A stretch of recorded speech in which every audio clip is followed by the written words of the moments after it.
Hello दोस्तों, आपके अपने यूट्यूब चैनल अमिंदिया पाठशाला में आपका बहुत बहुत स्वागत है। दोस्तों, मैं आज आप लोगों के लेकर के आया हूँ यूपी बोर्ड क्लास 10th के लिए 5 महत्वपूर्ण एप्लीकेशन। जैसा कि आप सबको पता है, बोर्ड एग्ज़ाम में टाइम तो बहुत कम है, तो हम सीधे बात करते हैं। आपके इंग्लिश के पेपर में एक लेटर या तो एप्लीकेशन, दोनों में ऑप्शन दिया रहता है कि आपको या तो लेटर लिखिए या तो एप्लीकेशन लिखिए। ठीक, तो हम लेकर के आए हैं 5 सबसे महत्वपूर्ण आपके लिए एप्लीकेशन। ठीक है, जिसमें से आपको 4 याद करना है। और मेन होता है एप्लीकेशन में आपको फॉर्मेट समझना। ठीक है, अगर आप फॉर्मेट लिखना जान जाएंगे कि कहाँ कॉमा लगाना है, कब लाइन छोड़ना है, ठीक है, कितना गैपिंग करना है, ये सब चीज़ें अगर जान जाएंगे तो एप्लीकेशन फॉर्मेट लगभग में सबका एक रहता है, बीच में थोड़ा सा आपको क्या चेंजिंग करना होता है, बाकी सब चीज़ें वही हैं। ठीक, तो सीधे आते हैं, हम देखते हैं पहला एप्लीकेशन क्या है। तो फर्स्ट है write an application to your principal of your school for fee concession. यानी पहला इसमें है आपका फी कंसेशन पे आपको अपने प्रिंसिपल को एक एप्लीकेशन लिखना है, यानी फीस माफ़ी पर। दूसरा है write an application to your principal to grant you 5 days leave to attend your sister marriage. ठीक है, यानी आपको अपनी सिस्टर की मैरिज अटेंड करना है, जिसके लिए आपको एक एप्लीकेशन लिखना है और उसमें क्या बताना चाहिए आपको, 5 दिन की छुट्टी के लिए। फिर है तीसरा है write an application to your games teacher for arranging evening games. ठीक है, अब देखिएगा यहाँ पे, बस आपको यहाँ पे वर्ड पकड़ना है, ये इवनिंग गेम्स पे आपको लिखना है एप्लीकेशन अपने गेम्स टीचर को। और क्या है, and issue 2 cricket bats and balls, और 2 क्रिकेट बैट और बॉल्स के लिए इशू करने के लिए भी आपको इसमें मेंशन करना है। तो इस वाले देखिए, इस वाले एप्लीकेशन में तो गेम्स के लिए तो आता है, इसमें कभी कभी चेंज कर देता है, यहाँ पे 2 हॉकी स्टिक दे देगा। जैसे यहाँ 2 क्रिकेट बॉल्स बैट्स दिया है, बॉल्स दिया है, तो यहाँ कभी दे देता है कि 2 हॉकी स्टिक। तो उसको हम आगे जब एप्लीकेशन बताएंगे तो उसमें बताएंगे आपको चेंज कितना करना है।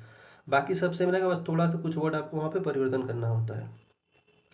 चौथा है write an application to the principal of your school requesting him to grant 4 days leave to have to look after your sick mother. ठीक है, यहाँ देखिए, अब समझिए, सिक मदर यानी आपको अपनी बीमार माँ की देखभाल के लिए आपको अपने प्रिंसिपल को एक एप्लीकेशन लिखना है, छुट्टी चाहिए आपको। फिर राइट, लास्ट देखिए, पांचवा है write an application to your principal of your school school for, यहाँ रहेगा स्कूल फॉर लिख दीजिएगा, फॉर ट्रांसफ़र सर्टिफिकेट। ठीक है, यानी टीसी के लिए आपको टीसी चाहिए, जिसके लिए आपको अपने एक प्रिंसिपल को एप्लीकेशन लिखना है। ठीक है, जिसमें आपको बताते हैं कि जो ये फर्स्ट है, फर्स्ट सेकेंड थर्ड, ठीक है, इसको उतना ये महत्वपूर्ण नहीं है, ये लास्ट वाला पांचवा, इन 4 आपको इसमें याद करना है। ठीक है, तो देरी न करते हुए हम सीधे आते हैं और बात करते हैं हम लोग पहले एप्लीकेशन पे। फर्स्ट है, देखिएगा, राइट वही वाला है, write an application to your principal of your school for fee concession, यानी पहला आपको फी कंसेशन पे है। ठीक है, अब इसको ध्यान से देखिएगा, फॉर्मेट आपको समझना है, फॉर्मेट देखिए जरूरी है। अगर आप एक बार फॉर्मेट समझ गए तो बाकी बस बीच में आपको चेंजिंग करना होता है, जो सब्जेक्ट यानी जिस टॉपिक पे आपको लिखना है वही बीच में चेंज करना है। ऊपर के स्टार्टिंग के और लास्ट के फॉर्मेट सब में सेम रहेंगे। देखिए, सबसे पहले तो आपको जो आपकी बोर्ड कापी उस पर लिख देना होगा यहाँ ऊपर। जैसे मान लीजिए क्वेश्चन नंबर 3 है, तो लिख देंगे हम लोग क्वेश्चन नंबर 3 का आंसर। ठीक, ऐसे लिख दीजिएगा। अब यहाँ से आप लिखना शुरू करेंगे, लाइन छोड़ दीजिएगा यहाँ से।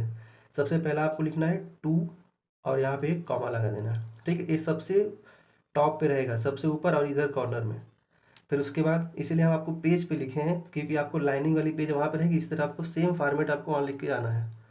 फिर है द प्रिंसिपल, फिर नीचे आएंगे, आपको अपने स्कूल का नाम नहीं लिखना होता है, किसी और स्कूल का नाम यहाँ पे मेंशन कर सकते हैं, तो दिल्ली पब्लिक स्कूल दिल्ली। ठीक, फिर इतना लिखने के बाद आपको एक लाइन बीच में छोड़ देना है। देखिए, यही मेन है कि आपको कब लाइन छोड़ना है, कितना लिखना है, इस लाइन को आप छोड़ देंगे। फिर ये नीचे लिखेंगे, देखिए सब्जेक्ट, यानी जिस सब्जेक्ट पे, यानी आपको कौन सा सब्जेक्ट का आप एप्लीकेशन लिखना है, तो जो आप द प्रिंसिपल लिखेंगे इसके बिल्कुल सीधे में आप लिखेंगे सब्जेक्ट, फिर dash application for fee concession. आपको बताना होता है कि आपका सब्जेक्ट क्या है, यानी आप किस चीज़ के लिए एप्लीकेशन लिख रहे हैं। फिर आपको इतना लिखने के बाद यहाँ एक लाइन बीच में छोड़ देना है।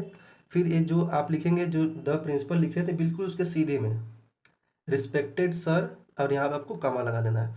कामा लगाने के बाद गलती देखिए क्या करते हैं बच्चे, फिर यहीं से लिखना शुरू कर देते हैं। ये गलती नहीं करना है। जहाँ कामा लगाएंगे जस्ट उस इस यहाँ तक इसको गैप छोड़ देंगे, उसके नीचे इस लाइन से स्टार्ट करेंगे लिखना। उसके बिल्कुल नीचे कामा जैसे यहाँ लगाए, बिल्कुल यहाँ से लिखना शुरू करेंगे। With due respect I beg to say that I am the student of class 10th of your school. ठीक, comma, I belong to a poor family, my father is a farmer, he is not in a good position to pay my school fee. ठीक है, यहाँ तक लिखना है। उसके बाद फिर I am very hard working student and do not want to leave my study. ये आपको जो सब्जेक्ट के बारे में यानी जो आपको एप्लीकेशन जिस पर लिखना है इतना पूरा लिख दिए हैं। ठीक है, एक बार आपको समझा देते हैं। With due respect I beg to say that I am the student of class X of class 10th of your school, यानी मैं कक्षा 10 का विद्यार्थी, आपके स्कूल में कक्षा 10 का विद्यार्थी हूँ। I belong to a poor family, मैं एक गरीब परिवार से संबंध रखता हूँ। My father is a farmer, मेरे पिता एक कृषक हैं, किसान हैं। He is not in a good position to pay my school fees, वह एक अच्छी स्थिति में नहीं है जिससे कि वो मेरी स्कूल फीस पे कर सके। I am very hard working student, मैं एक बहुत ही मेहनती विद्यार्थी हूँ। And do not want to leave my study, और मैं अपनी पढ़ाई छोड़ना नहीं चाहता हूँ। ठीक है, फिर देखिए यहाँ पे फुल स्टॉप करना है आपको, फिर एक लाइन बीच में छोड़ देना है। अब देखिए इस कंप्लीट मान लीजिए आप यहाँ मेरा कंप्लीट हो गया, आपका यहाँ कंप्लीट होता है चाहे यहाँ कंप्लीट हो, उससे मतलब नहीं है। बीच में आपको एक लाइन छोड़ देना है, फिर यहाँ से स्टार्ट करना है देयरफॉर। ठीक है, देयरफॉर लिखेंगे, फिर कॉमा लगा दीजिएगा। I requested you to be kind and grant me full fee concession. ठीक है, यहाँ फुल स्टॉप कर देंगे।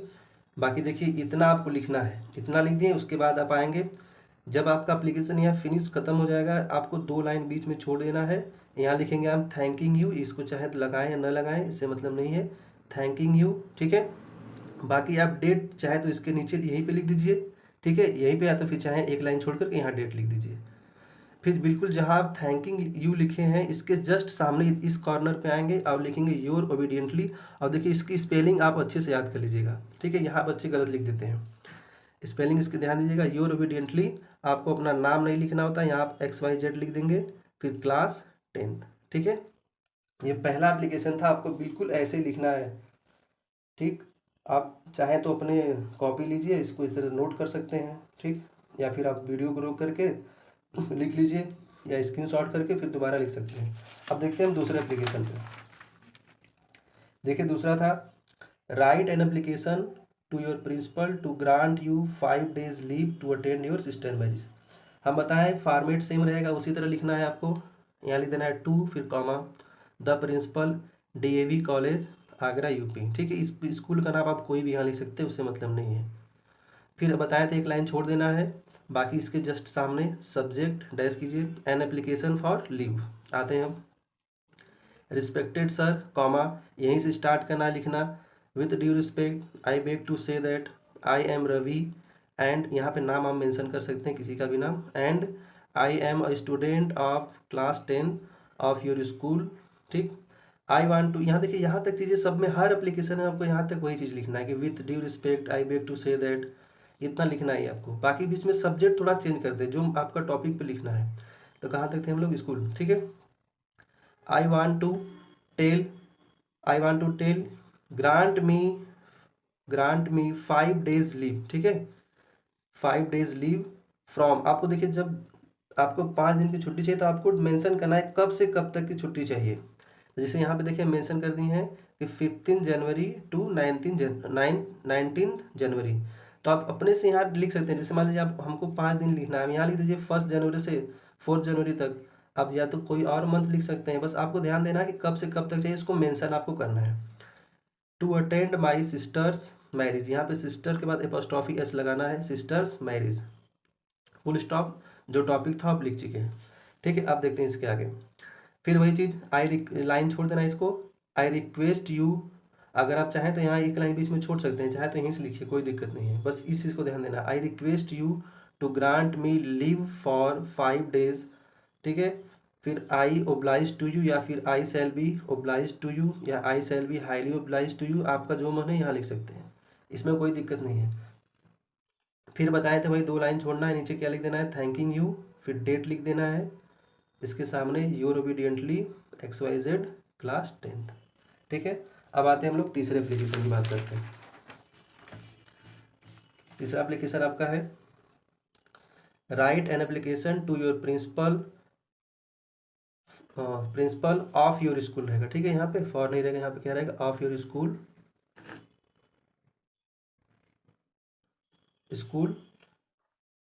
For transfer certificate. ठीक है, यानी ट्रांसफ़र सर्टिफिकेट यानी TC। फिर वही चीज़, लेकिन आपको टू यहाँ कॉमा लगा देना है, the principal DAV school Bhopal. School का नाम हम बता चुके हैं, कोई भी लिख सकते हैं। एक लाइन छोड़ना है, सब्जेक्ट क्या है, एप्लीकेशन फॉर TC, या चाहे तो पूरा लिख दीजिए, application for transfer certificate. Line छोड़ देना है, respected sir comma most respectfully I beg to say that I am a student of class 10th of your school, my father has been transferred to Delhi. ठीक है, यानी मेरे पिता का transfer Delhi हो रहा है, वी आर शिफ्टिंग देयर, हम लोग वहाँ शिफ्ट हो रहे हैं, so I can not continue, इसलिए मैं अपनी सो क्या है, so I can not continue my studies here, इसलिए मैं अपनी पढ़ाई यहाँ अब कंटिन्यू नहीं कर सकता हूँ। Kindly issue me the school transfer certificate, कृपया मेरा जो ट्रांसफ़र सर्टिफिकेट TC उसको इशू करें। I shall be oblige to you, यहाँ बी लिख दीजिएगा, I shall be obliged to you. ठीक है, यहाँ फुल स्टॉप, एप्लीकेशन आपका समाप्त हो गया। बाकी नीचे की चीज़ें बता चुके हैं पहले, वही चीज़ है, 2 लाइन छोड़ना है, थैंकिंग यू, यहाँ डेट लिख देना है आपको, उसके बाद your obediently XYZ class 10th। ठीक है, अब आते हैं हम लोग चौथे एप्लीकेशन, देखते हैं चौथा application, write an application to your principal for arranging regular evening games in the college and issue 2 cricket bats and balls. ठीक है, यहाँ एंड इशू है, and issue 2 cricket bats and balls. ठीक है, देखते हैं। फिर वही सबसे टॉप पे आपको लिखना है to comma the principal SP inter college, college का नाम चेंज कर दें, आप भी चेंज कर सकते हैं, उसमें कोई दिक्कत नहीं, कानपुर। एड्रेस नीचे लिखना है जरूर। फिर एक लाइन छोड़ना है, सब्जेक्ट। अब देखिए, प्रयास कीजिएगा जो सब्जेक्ट आपका इसी लाइन में कंप्लीट हो जाए, तो लिखे हम making regular arrangement for evening games. अब यहाँ ध्यान दीजिएगा थोड़ा एक चीज़, कि अगर आपके क्वेश्चन में दिया रहेगा कि प्रिंसिपल को लिखना है, तो प्रिंसिपल पे हम करेंगे। अगर वहीं पे आपको दिया हो कि write an application to your games teacher, अगर यहाँ पे लिखा रहेगा गेम्स टीचर, ध्यान दीजिएगा, अगर यहाँ लिखा है गेम्स टीचर, तो जो हम यहाँ लिखे थे टू द प्रिंसिपल, तो आप लिखेंगे टू द गेम्स टीचर, ध्यान दीजिएगा। अब आपके क्वेश्चन के ऊपर डिपेंड है कि क्वेश्चन में जो आपके दिया रहेगा प्रिंसिपल दिया है कि गेम्स टीचर दिया है। अगर प्रिंसिपल दिया रहेगा तो टू द प्रिंसिपल लिखिएगा, अगर यहाँ गेम्स टीचर दिया रहेगा तो यहाँ क्या लिखेंगे, टू द गेम्स टीचर। ठीक है, बस इतना परिवर्तन करना है। बाकी subject making regular arrangement for evening games, फिर यहाँ पे आते हैं, चाहे लिख दीजिए रिस्पेक्टेड सर या सर लिख दीजिए, कोई दिक्कत नहीं है, comma with due respect I beg to say that many student of the class wish to play cricket in the college ground, यानी बहुत से बच्चों को, बहुत से विद्यार्थियों की इच्छा है कि जो कॉलेज ग्राउंड उसमें क्रिकेट खेलने की, but there are no arrangement, लेकिन यहाँ पे कोई अरेंजमेंट, कोई व्यवस्था नहीं है फॉर रेगुलर इवनिंग गेम्स के लिए, for regular evening games. Therefore comma I requested you to make arrangement for regular evening games. ठीक है, आल्सो, अब यहीं पे देखिए जो बता रहे थे हम स्टार्टिंग में कि आपको अगर इस हॉकी भी दिया रहेगा तो क्या करना होगा, चेंज करना होगा। आल्सो इशू, देखिए जहाँ इशू दिया ना, issue 2 cricket bats and 2 balls, तो ध्यान देना अगर यहीं पे हॉकी पे दिया रहेगा तो आप क्या लिखेंगे, आल्सो इशू 2 हॉकी स्टिक्स। ठीक है, 2 हॉकी, यहाँ क्रिकेट के स्थान में लिखेंगे हॉकी स्टिक्स एंड बॉल्स, बस इतना चेंज करना है, बाकी सब सेम पैटर्न रहेगा। फिर यहाँ पे हम लोग क्या करेंगे, 2 लाइन छोड़ेंगे, थैंकिंग यू डेट, इधर your obediently XYZ class 10th। ठीक है, तो ये आपके ये थे 5 में 4 सबसे महत्वपूर्ण एप्लीकेशन जो आपके एग्जाम, देखिए इन्हीं चारों में से आपके एग्जाम में से श्योर है कि एक आएगा।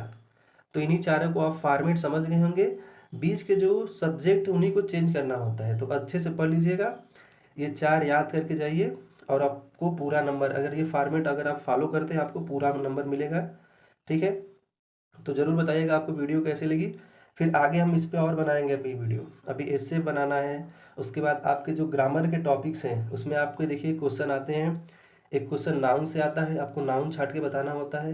एक एडजेक्टिव से आता है, एक प्रीपोजिशन से क्वेश्चन आएगा। देखिए ये सब क्वेश्चन 2-2 नंबर के तो होते हैं, लेकिन ये आपके 10, 12, 15 नंबर दे के चले जाएंगे। ठीक है, बाकी आपको बहुत ज़्यादा इसमें पढ़ना नहीं होता है। जैसे नाउन में अगर आपको छठा, केवल नाउन को पहचानना है, बहुत डिटेल में नहीं उसको जाना कि उसका कौन सा पार्ट है, कौन सा, ये सब नहीं है। एक नाउन से क्वेश्चन आता है हमेशा, आइडेंटिफाई द नाउन, या फिर आता है एक आता है क्वेश्चन एडजेक्टिव से, एक सेंटेंस दे देगा आपको, पूछेगा कि एडजेक्टिव आइडेंटिफाई करके बताइए। ठीक है, एक प्रीपोजिशन से आएगा, आर्टिकल के क्वेश्चन आते हैं। ठीक है, आर्टिकल भरने के लिए भी आता है। और हाँ, इतना आप इसको जो आप एप्लीकेशन आज बताए हैं, ये पाँच में से 4 एप्लीकेशन आपको बता चुके हैं। इन्हीं चारों को अच्छे से पढ़ के जाइएगा। ठीक, बाकी ज़रूर बताइएगा कि वीडियो आपको कैसी लगी। फिर आगे हम और इस पे वीडियो बनाएंगे। Thank you very much.